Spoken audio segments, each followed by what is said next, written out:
Assalamualaikum warahmatullahi wabarakatuh. Perkenalkan nama saya Jasmine Rehana dengan nomor NIM 1212821260055. Di sini saya akan mengerjakan penugasan dari mata kuliah Biostatistika. Di sini terdapat soal. Suatu penelitian ingin mengetahui hubungan status merokok ibu hamil dengan berat badan bayi yang dilahirkan.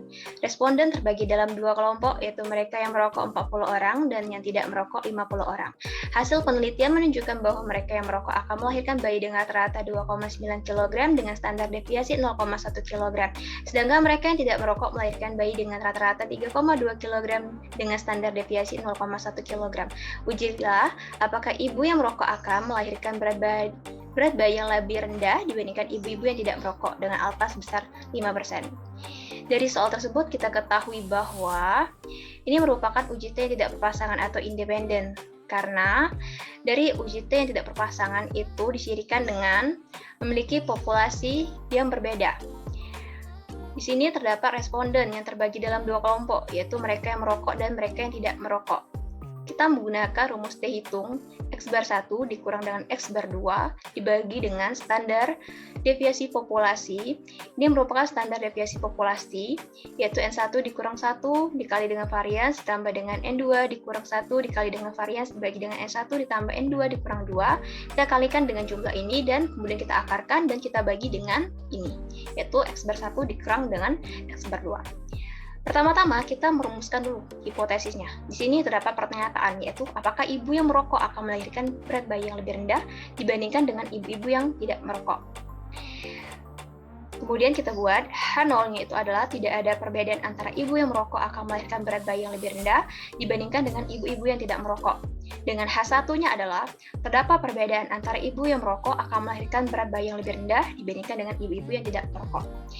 Pertama-tama kita identifikasikan dulu diketahuinya.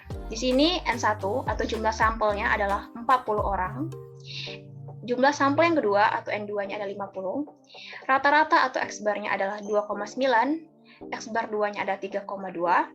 Kemudian standar deviasinya adalah 0,1.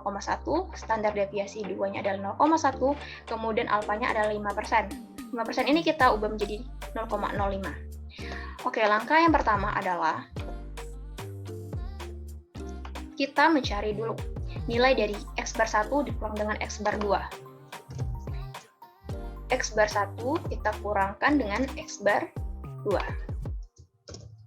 Kita dapatkan hasilnya adalah minus 0,3. Langkah yang kedua adalah kita mencari nilai dari varians. Varians 1. Nah, varians ini merupakan kuadrat dari standar deviasi. Jadi standar deviasinya itu tinggal kita kuadratkan dan itulah adalah nilai dari varians.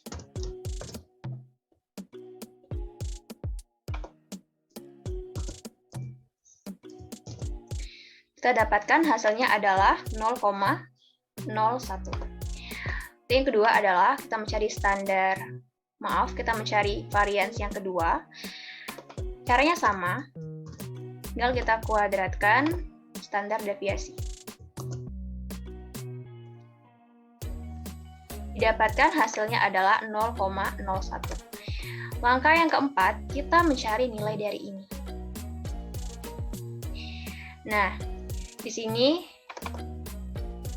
tinggal kita masukkan N1 atau jumlah populasinya adalah 40. Kita kurangkan 1. Dan variansnya tadi sudah kita dapatkan, nilainya adalah 0,01, kita kali.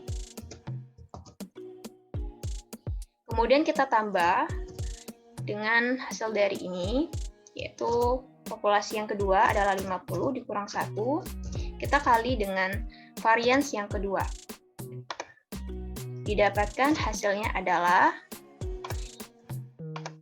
0,08. Langkah yang kelima, kita mencari nilai penyebut dari ini, yaitu N1 ditambah N2 dikurang 2. N1-nya adalah 40, kemudian N2-nya adalah 50, dikurang dengan 2. Hasilnya adalah 88. Oke, kita sudah mendapatkan bagian ini dengan bagian ini. Langkah selanjutnya adalah kita bagi nomor 4, langkah nomor 4, dan langkah nomor 5.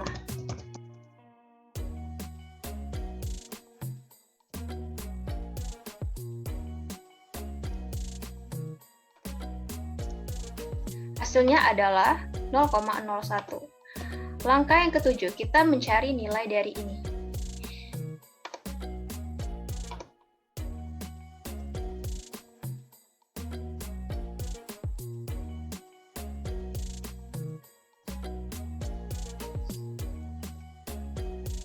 Hasilnya adalah 0,045.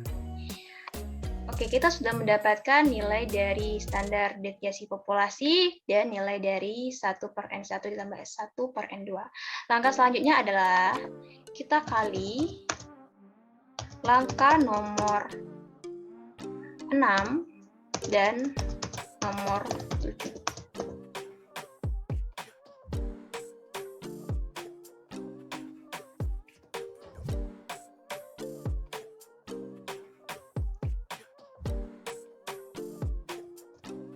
Dapatkan hasilnya adalah 0,0045. Jadi kita sudah mendapatkan hasil dari ini. Kemudian kita akar kuadratkan dari angka nomor 8.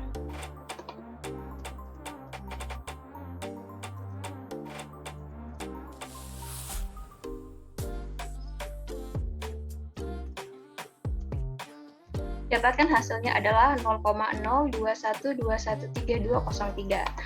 Oke, kita sudah mendapatkan nilai dari penyebut ini. Kemudian tinggal kita bagikan. X/1 dikurang X/2, kita bagi dengan hasil yang tadi. Di mana langkah nomor 1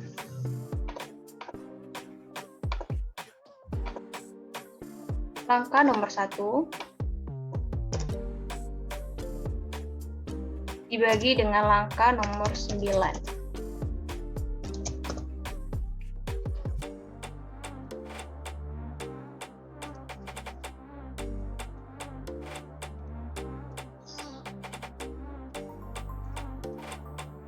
Didapatkan hasilnya adalah minus 14,14213562. Oke, kita sudah mendapatkan nilai dari T hitung. Ini merupakan nilai dari T hitung. Jadi nilai T hitungnya adalah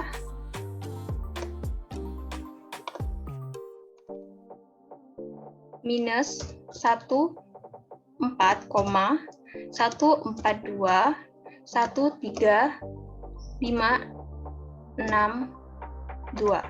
Ini merupakan nilai dari T hitung. Kemudian kita mencari nilai T tabel agar kita bisa membandingkan hasilnya. Rumusnya yaitu T in T. Kita masukkan nilai alfanya yaitu 0,05, tanda titik koma. Kemudian nilai populasinya adalah 88.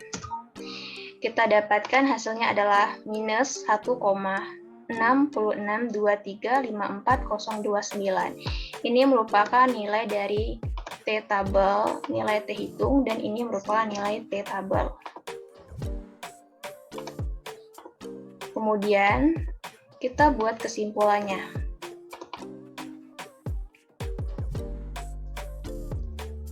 Kesimpulan adalah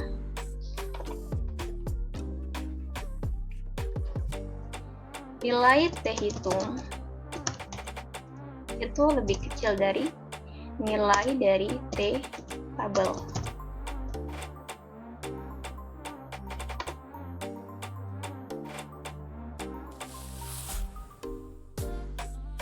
Sehingga H0 itu ditolak dan H1 diterima. Sehingga kita dapat simpulkan bahwa terdapat perbedaan antara ibu yang merokok akan melahirkan berat bayi yang lebih rendah dibandingkan dengan ibu-ibu yang tidak merokok.